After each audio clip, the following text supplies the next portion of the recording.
go.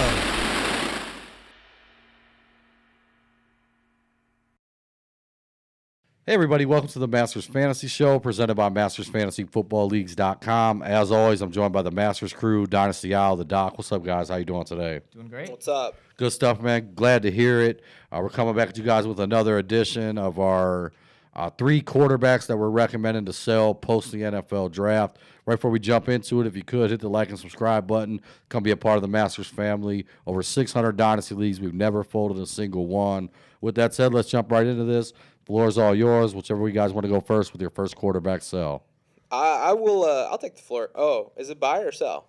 Buy. First quarterback buy. Okay, Yeah, that would have changed everything. I was like, ooh, I'd buy. Yeah. It's funny. I said that. Both you guys started looking nervous. Yeah, I was like, wait a second. Oh, no. So my quarterback buy, and this one's kind of a deep one, too. It's Teddy Bridgewater.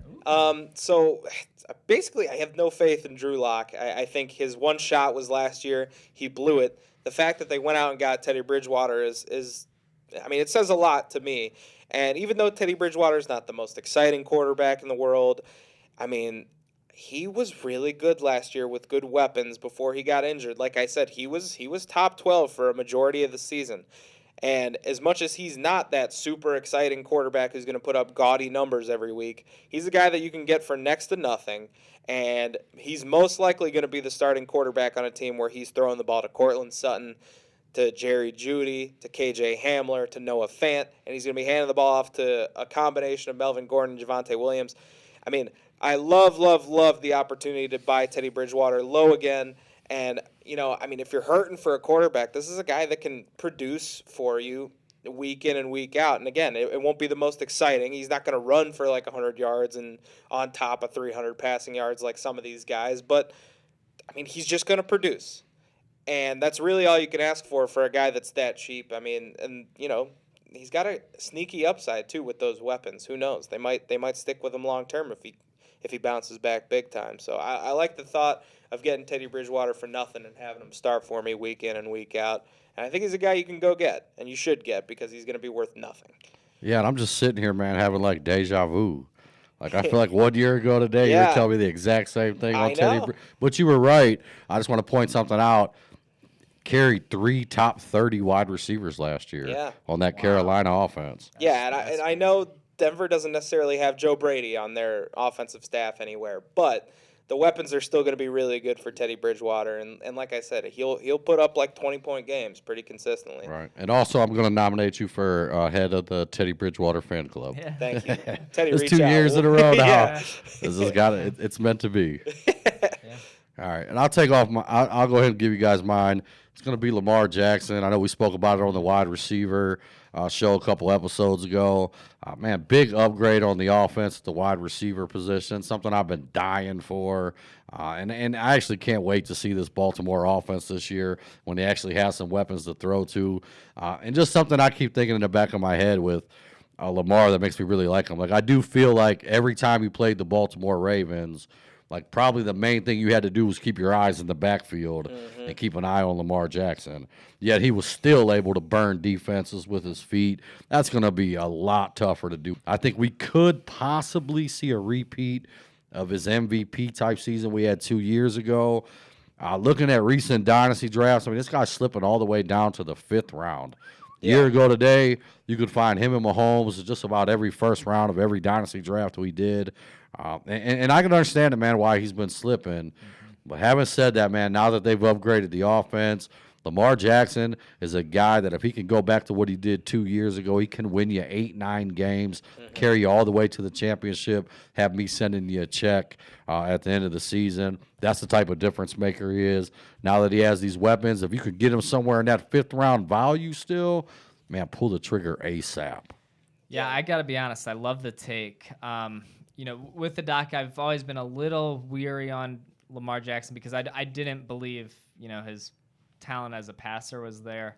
But, I mean, the weapons he's surrounded with now are kind of going under the radar. I mean, they upgraded that wide receiver room so much.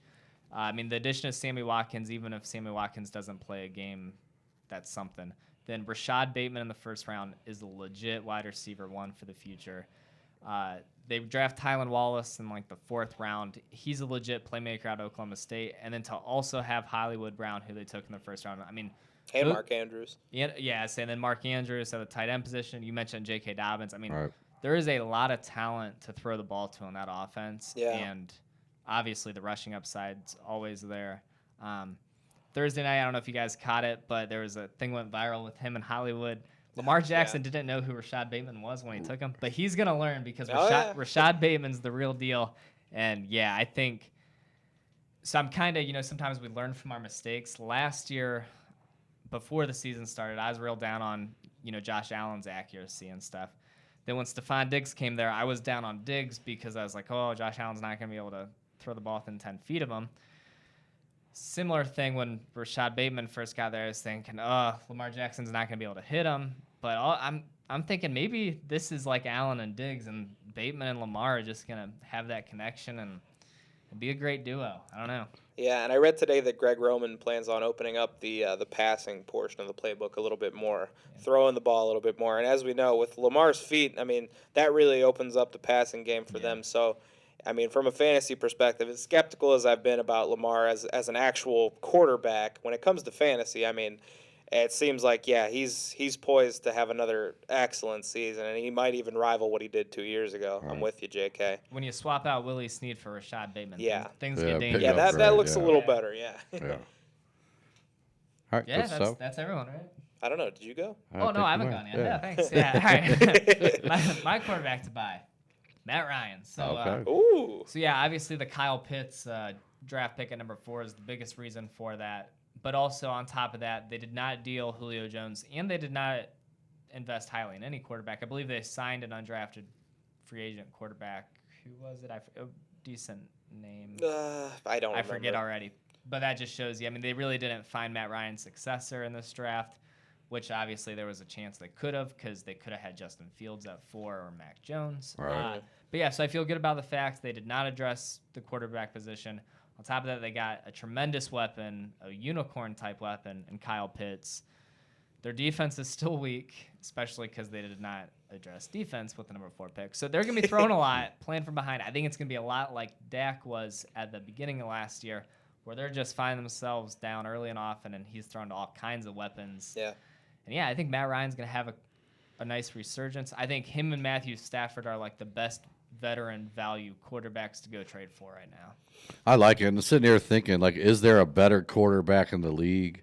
Like for Pitts, if you could hand select a quarterback for Pitts to have these first couple years, for me it's Matt Ryan, man. Yeah. Like, I mean, the connection with him and Tony Gonzalez. Yeah. Hooper, Hooper, yeah. Had Austin Hooper as the number 1 tight end. And he's getting older, and you just tend to think, the shorter throws are more appealing to the older quarterbacks. Right. And they get to play in a dome like 10 times a year, right? And they got a new coaching staff that's going to be a lot better from an offensive perspective than what they've had. So right, and I mean long term, I'd rather have one of these young quarterbacks linked up with Pitts. But if you're looking for early value out of a tight end, which we usually don't get the first couple of years, I think those two could break that trend this year. Yeah, absolutely. Right, and then one last quarterback I'll throw out there, just because I was going to use him and didn't. I didn't know if one of you guys were or not. I think if he's on a roster, I think you do consider going to maybe make an offer for Jordan Love. Mm-hmm. Yeah, that's a good one. I feel like as much as the Aaron Rodgers drama's out there, people are still like not factoring in that Jordan Love's the next man up. Yeah. And was a first-round pick just a year That was a ago. first-round pick. And and man, like in our 6 dynasty leagues, I picked him up in every one of them, man. Just on That's smart. the off chance that Rodgers and all this stuff unfolded this year. And then I traded Jordan Love in a second for Deshaun Watson in 2 leagues a couple weeks ago.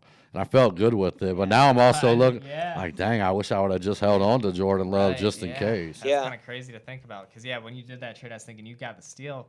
But now Jordan Love might be the one playing quarterback next year. Like, crazy. Yeah. Also did a quick Google search. Felipe Franks was the undrafted quarterback that the Falcons brought in. I think Matt Ryan's safe. Yeah, Matt Ryan's safe. All right, guys. Thanks so much for watching. If you could, hit the like and subscribe button. Love for you to come be a part of the Masters family.